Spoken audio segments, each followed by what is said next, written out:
Assalamualaikum warahmatullahi wabarakatuh. Selamat datang kembali di Rio Hotspot Channel.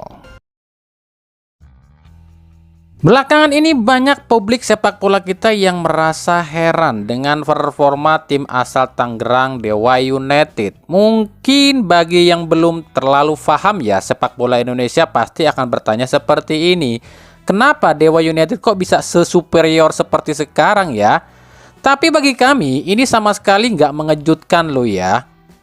Oke, kita akan sedikit bahas aja ya, tapi ini sepengetahuan kami aja ya. Berdasarkan apa ya? Berdasarkan info dari pemain Dewa United, manajemen Dewa United, dan juga berdasarkan anomali atau kebiasaan di sepak bola Indonesia. Ya silakan, kalian boleh percaya atau enggak ya, itu terserah kalian. Ini kan cuma sebatas pengamatan kami aja.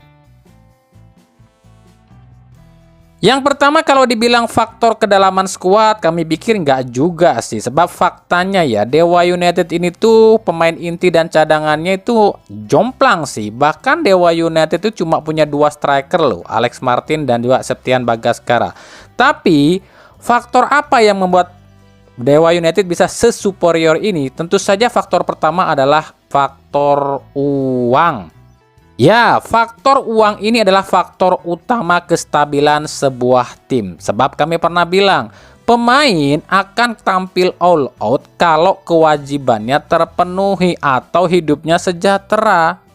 Faktor yang kedua adalah koneksi. Bos utama Dewa United atau founder utama Dewa United adalah salah seorang orang terkaya negeri ini ya, Boy Thohir.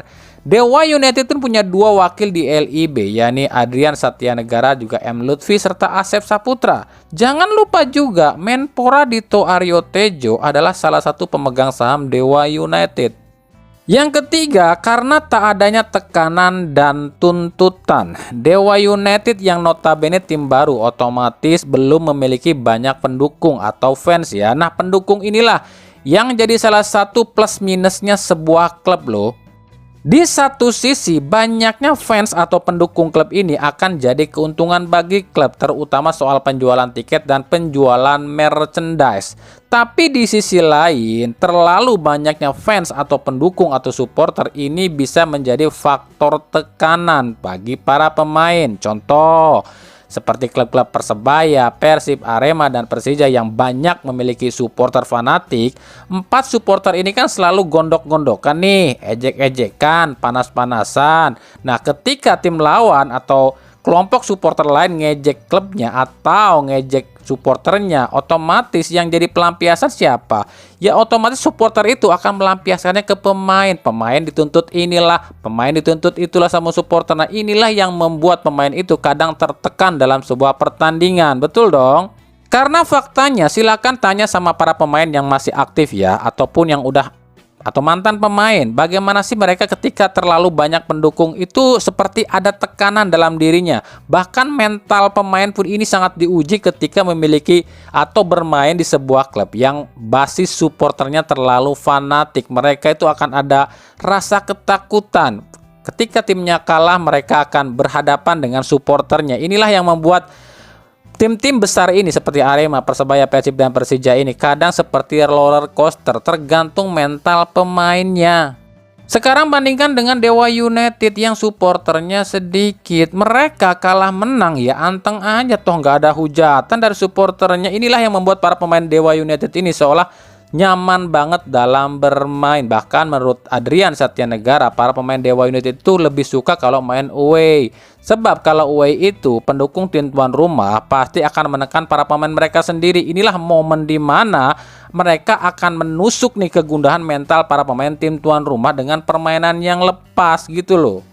Nah, 3 faktor inilah yang menurut pengamatan kami yang membuat Dewa United ini tuh mainnya sangat enjoy. Toh mereka mah juara syukur, nggak juara juga nggak apa-apa, toh nggak ada target juga. Ya mereka menang syukur, nggak menang juga nggak apa-apa, nggak bakalan dihujat sama pendukungnya. Istilah kasarnya ya, isi otak para pemain Dewa United itu cuma begini nih. Aduh, kurang apa coba saya di Dewa? Gaji aman, medsos aman, gak ada yang hujat. Latihan juga nyaman, fasilitas oke, nggak ada tekanan buat juara, cuma main ya semaksimal mungkin aja, kan gitu. Itulah yang membuat para pemain Dewa United ini enjoy dalam bermain. Itu cuma analisa kami loh ya.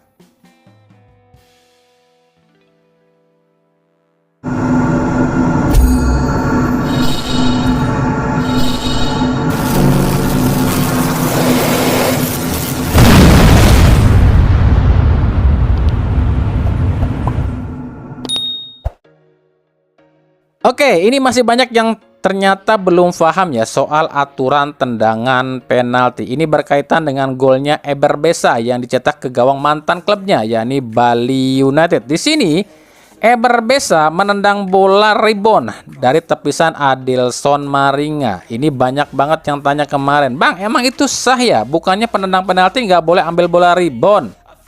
Ada, padahal ini udah berkali-kali kami jelasin, bersungai-sungai kami jelasin lu ya. Aturan penendang penalti nggak boleh ambil bola rebound itu ada syaratnya. Syaratnya apa?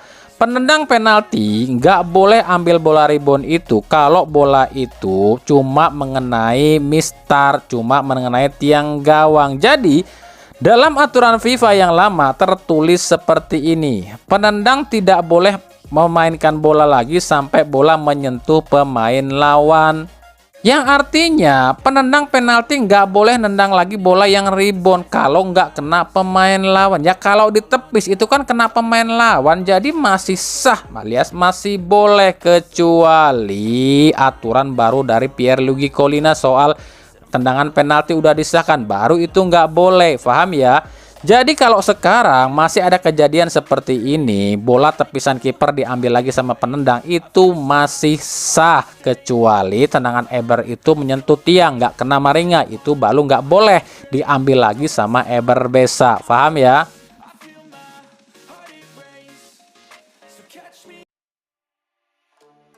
Oke, lanjut. Buat yang minta kami bahas soal supporter Persebaya yang menghina Viking di laga lawan Persebaya, kami untuk yang ini no comment. Sebab kami sudah berkali-kali bilang, yang namanya Bobotoh itu dan juga bonek itu adalah sebuah sebuah nama universal. Di dalam tubuh bonek itu ada yang namanya beberapa kelompok supporter.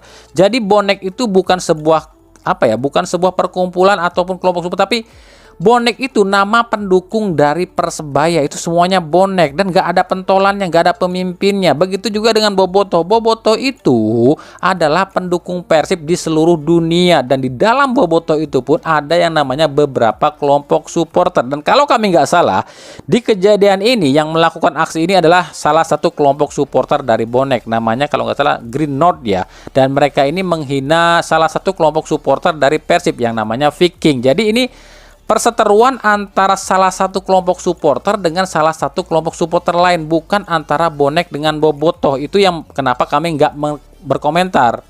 Kecuali mereka menghujat atau mengucapkan kata-kata seperti Persib atau kata-kata seperti Bobotoh. Nah itu mungkin akan menyangkutnya seluruhnya, bukan salah satu kelompok supporter aja. Ya meskipun kalau menurut kami pribadi, pendapat kami pribadi, orang-orang yang melakukan aksi-aksi seperti ini adalah orang-orang yang nggak tahu diri alias SDM-nya rendah. Sebab kenapa?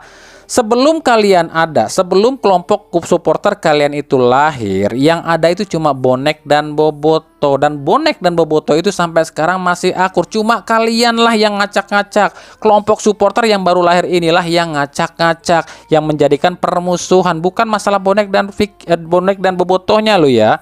Nah caranya gimana? Kalau solusinya menurut kami pribadi ya, dibuatkanlah sebuah amandemen ataupun sebuah perjanjian, ataupun gini deh yang paling simpelnya, bonek dibikin sebuah jadi organisasi, namanya organisasi pusatnya bonek lah, dipimpin oleh seorang presiden. Begitu juga dengan Bobotoh, bikin sebuah organisasi pusat Bobotoh dipimpin oleh seorang presiden. Nah presiden bonek dan presiden Bobotoh inilah yang mengelola ataupun memimpin yang organisasi kelompok supporter yang ada di dalamnya. Kalau ada kelompok supporter yang lakukan hal-hal seperti ini, ya ditindak tegas, entah itu dibubarkan atau gimana. Nah itu solusi buat kami, solusinya seperti itu. Kalau sekarang kan nggak bisa, karena ini perseteruan antara salah satu kelompok supporter dengan salah satu kelompok supporter juga gitu loh.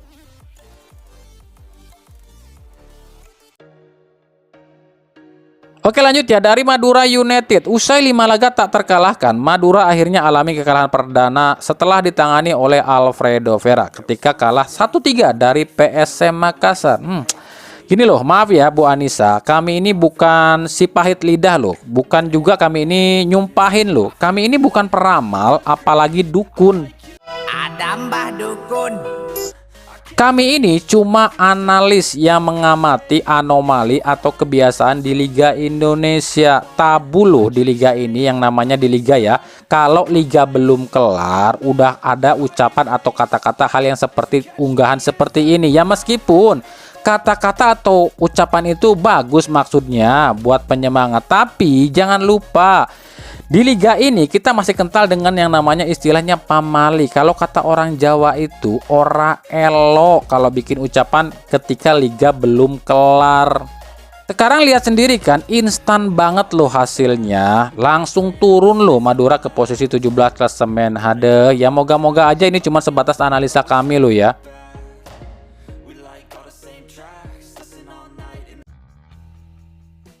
Oke, lanjut ya. Buat yang kemarin nanya soal, Bang, benar nggak katanya Piala Presiden 2025 ini akan diikuti sama klub-klub luar negeri? Oke, ini sebenarnya mau kami bahas kemarin, cuman belum sempat aja. Itu kan baru ada sebatas ide ya. Jadi gini, ada sebuah ide di kalangan klub dan juga PSSI. Katanya Piala Presiden ini akan digelar nanti ya di bulan berapa nih? Bulan Juli, Agustus, atau ya sekitaran bulan itulah. Piala Presiden 2025 ini akan memiliki konsep yang berbeda. Katanya Piala Presiden tahun ini tuh akan diikuti klub-klub yang dibela oleh pemain yang main di timnas. Paham gak maksudnya? Jadi nantinya peserta Piala Presiden ini khusus diikuti oleh klub-klub yang memang diisi atau dibela oleh para pemain timnas yang aktif saat ini. Timnas senior aja lo ya. Nah sekarang kita coba urutkan. Klub mana tuh yang diisi oleh pemain timnas di seluruh dunia? Ini berapa banyak nih? Yang pertama ada Venezia di Italia. Itu kan diisi oleh Jai Ijes. Yang kedua ada NEC Nijmegen. Diisi oleh Calvin Verdong. Yang ketiga ada FC Dallas dengan Martin Pasnya. Yang keempat ada Almer City yang diisi oleh Tom Haye. Kemudian yang kelima ada Oxford United. Di sana ada Marcelino Ferdinand dan Ole Romeni. Yang keenam ada Port FC Thailand, ada Asnawi ya. Yang ketujuh Bangkok United, ada Pratama Arhan. Yang kedelapan ada FC Copenhagen di Denmark ya. Ini ada Kevin Dix atau mungkin dari Borussia Mönchengladbach kali ya kalau Kevin Dix udah pindah ke Munchen. Yang kesembilan KSU Pen, ini ada Saint Patinama. Yang kesepuluh Yokohama Marinos, ada Sandy Walsh. Yang kesebelas PEC Zwolle, ini ada Eliano Rangers. Yang ke-12 Swansea City, ada Nathan Choaon. Yang ke-13 FC Utrecht, ada Ivar Jenner. 14 FC Dender, ada Ragnar Oratmangun. Yang ke-15 Brisbane Roar, ada Rafael Struijk. Yang ke-16 ada Blackpool dengan Elkan Bagotnya. Yang ke-17 ada Sabah FC dengan Sadil Ramdhaninya. Lalu ada JDT dengan Jordi Amatnya. Ada Wolverhampton dengan Justin Hubnernya, ada Muangthong United dengan Ronaldo Kouatehnya, FC20 atau mungkin Valencia kalian nanti ya dengan Miss Hilgersnya, ada FC Como nih dengan Emil Auderonya, kemudian ada Lomel SK dengan Joy Pelupessinya, serta Go Ahead Eagle dengan Dean Jamesnya. Nah, itu udah dua-dua loh ya klub yang ada diisi oleh pemain timnas. Nah sekarang bagaimana dengan tim di Indonesia?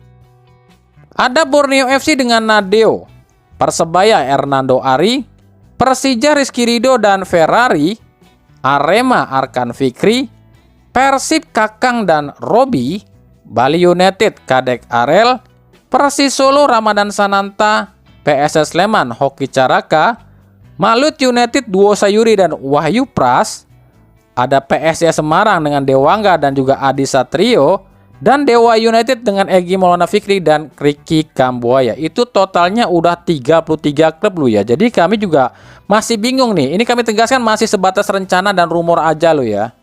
Lagian kan belum tentu juga semua klub di luar negeri ini tertarik mau ikutan Piala Presiden. Tapi kabarnya gagasan ini tuh ide ini tuh memang sudah melalui persetujuan dari presiden juga. Jadi kita tunggu saja nih apakah benar Piala Presiden musim ini atau tahun ini akan digelar dengan format yang berbeda dengan melibatkan tim-tim luar negeri atau ini cuma sebatas rencana saja. Jadi tunggu aja kabar pastinya dari pihak PSSI.